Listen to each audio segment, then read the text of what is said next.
guys, this is Lovin Meets with Decisive Zone. It's Tuesday. This week we spoke about GITEX, we spoke about Web3 developments, updates in blockchain, and what that actually means for residents of the UAE. And if you have missed the interview, don't forget to subscribe to the Lovin Meets podcast wherever you get your podcast from, and enjoy. Hey guys, welcome back to the Lovin Dubai show. Today's guests are Sahil and Saili from Decisive Zone. They're back in studio today. We're talking about the exciting developments in technology and investment that emerged from GITEX 2024. So if you've ever wondered what Web3 is all about or how Dubai is positioning itself as a tech leader on the global stage, you're in the right place. Welcome back to the show. Hey, nice to be back again. Thanks for having us. Big news last week. GITEX took over headlines. Let's talk about it. We've seen more interest in blockchain, AI, and Web3. How did GITEX, in your opinion, impact investors? What does that impact look like? I mean, so when they had the investor summit as well before the actual GITEX event, right? So they had two separate events. So one was more geared towards emerging tech and sort of connecting investors potentially with startups, etc. And then obviously there was the GITEX thing where you could walk around the halls and see the sort of up and coming tech in various industries, and to a point where even for me, I've been living here for so long, and when I've seen GITEX live, they had to put up tents still outside of the halls. So there was so much new tech that was coming up, and it was just this is so much stimulation. Like I was telling you earlier, it's crazy. It was a brilliant event. Yeah. And just so we can get a little bit of background, for you mentioned new tech. There's so much focus on it. Can we deep dive in a little bit into what is Web3 for those of us who don't know?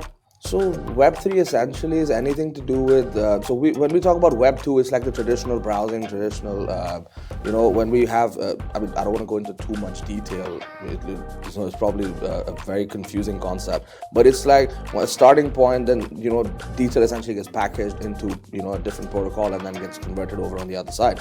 So Web3 is essentially taking out the sort of central bridge between it and connecting both points directly. So that's the reason why it's a lot faster. That's why it's called decentralized, right? So any technology that's emerging on Web3 is more often than not decentralized.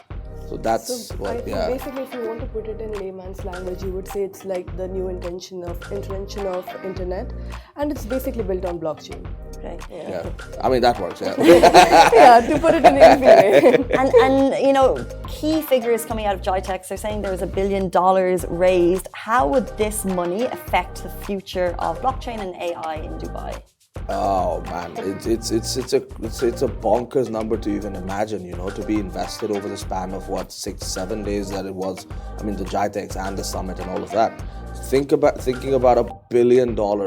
I mean, according to news and sources, $1 billion being invested across tech, and just in that sort of a very niche realm is just it's going to expedite the growth process exponentially.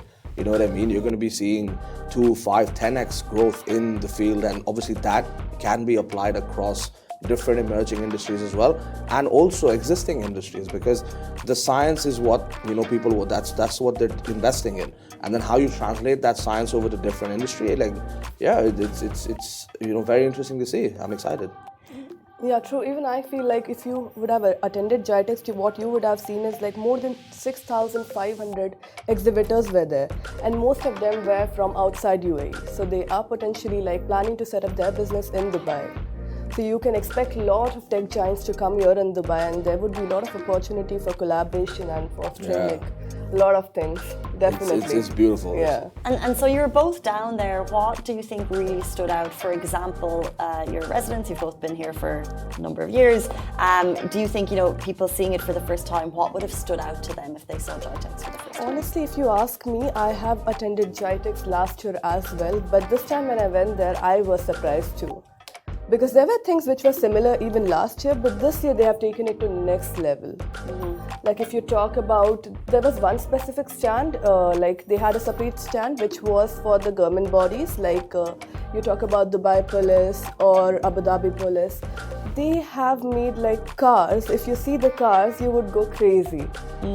Like it's like future. Like it's straight out of iRobot. Like I seen Will Smith come out of his Audi, and back then, and I was like, oh, this is never gonna happen, and I'm so excited. But I seen it in person, and I mean what they've done, carrying on what Sally was saying. So it's they've taken the main hall for just exhibiting what the UAE as a nation is developing on, right? So you've got the police, you've got the tech sector, you've got the economy, the Department of Economies, and all of them. We're talking about Fujairah, Abu Dhabi, Al Ain, all the 7 Emirates posting, and showing and showcasing to the world that this is what we have coming up. So, and apart from that, I mean, you obviously see the new growth in gaming, you see the growth in tech, you see the growth in various other things. But this, for me personally, for me as a resident, it's really exciting to see that I'm living in a place, and I've been living here for 31 years now. So I grew up here, I've seen all of that. For me to see that this is what is to be expected as just a glimpse, it's really exciting for me personally. So speaking of what's to be expected, like for those of us who didn't go to GITEX, we're not too involved in blockchain and AI. What will that look like for me? How will that impact me? I saw things like PAMs being used at metros. And how are these innovations going to impact residents of Dubai? So I mean, like we've discussed, things like your Emirates ID, for example. Like how we discussed, they want to unify and make it one sort of, card for, one ring to hold them all, you know what I mean? So they want to make the Emirates ID to be a position where you want to go into the metro, it acts as the null card. You want to pay for something, it acts as your bank card. And then that sort of ties into, them wanting to develop blockchain to use the tech to make it that advanced, right? So that's how it impacts. It impacts the banking sector massively because obviously all of your transactions are more seamless, faster in nature. It impacts housing, things like, they also exhibited a new green technology that they're working on where they're really investing money into this in the same stand, right? So they've essentially taken the science behind blockchain and all of your records for, let's say, your areas where you live at or, an emirate, in a whole. So they've essentially made it super easy to access. So when you have to check bills, you have to, pay bills, etc., it also streamlines and connects into each other. So you just have to connect your UAE pass and then bang, you get all your information in one. And it's crazy to see, man. Love that UAE pass when it connects. Yeah. It works for me. I'm like, chig, I'm first in. refresh, you're like, I'm in, yes. but I wonder with all these things, like there's also, I saw something about at the airport, it's going to be, they'll use like by facial recognition, so there'll be no smart gates essentially, and these things I wonder how these will impact us as residents. Were you able to gain any insight as to how we are advancing in comparison with other countries? Like if Dubai is here, where is the rest of the world? Was there any kind of discussion on that? I think if you would have attended GITEX, you wouldn't have asked this question because definitely it was crazy. Because the way they have given a clarity about what exactly Dubai would look like. And even now if we see, I feel like we're already living in the future compared to other countries. So I think we can expect a lot more coming. And how can local businesses get involved in the emerging Web3 ecosystem? Like, is there support available for them to thrive? Did you see that type of support at GITEX or just in general? So, I mean, when we talk about support, it's obviously either monetary or non-monetary, right? Monetary support, like we've already seen, like they've invested nearly $1 billion in tech and in that sort of sector. So that is obviously something that the government has available to specific projects that sort of align with their vision. In terms of non-monetary, you could also look at the fact that, let's say DIFC, for example, if you're out of, or if you're focused as a startup, if you're focused in a specific list of businesses, so being blockchain, being development, being software, being fintech as well, they've also subsidized the licensing costs. So it's almost as much as setting up in another a different free zone where you could be setting up in free zone A versus free zone B. But here you have access to DIFC, and that sort of puts you into a place where, because you're surrounded in the similar sort of environment, because there's an incubator in-house.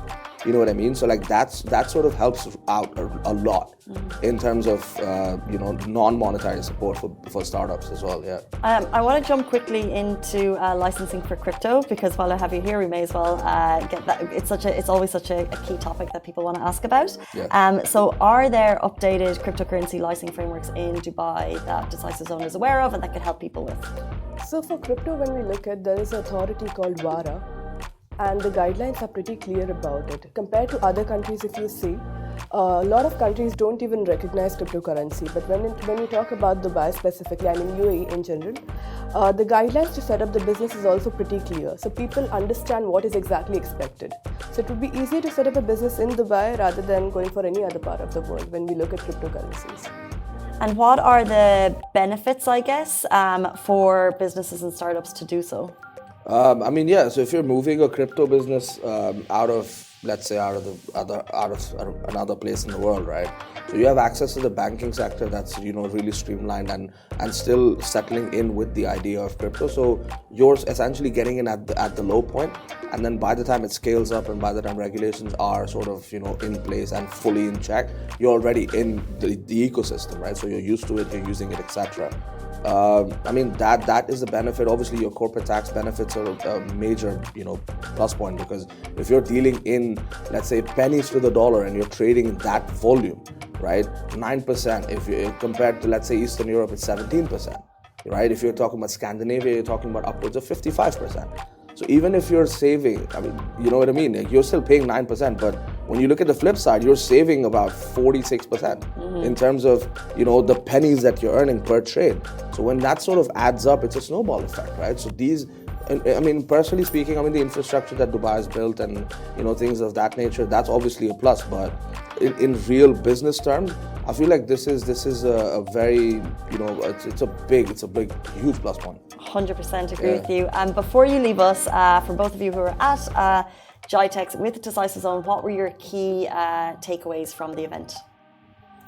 You want to go first?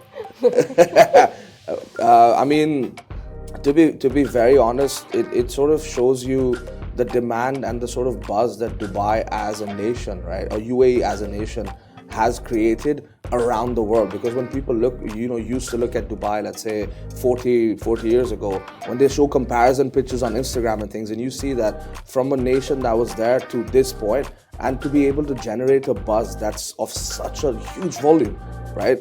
And have all these people flood in, like 6,500 exhibitors. Wow. That's a crazy number to even imagine. And when you see that in person, it just shows that a nation, even for its geographical size, may not mean anything, but in terms of what they have to offer and what the public wants out of them is hands down the wildest thing I've seen in at least in this year.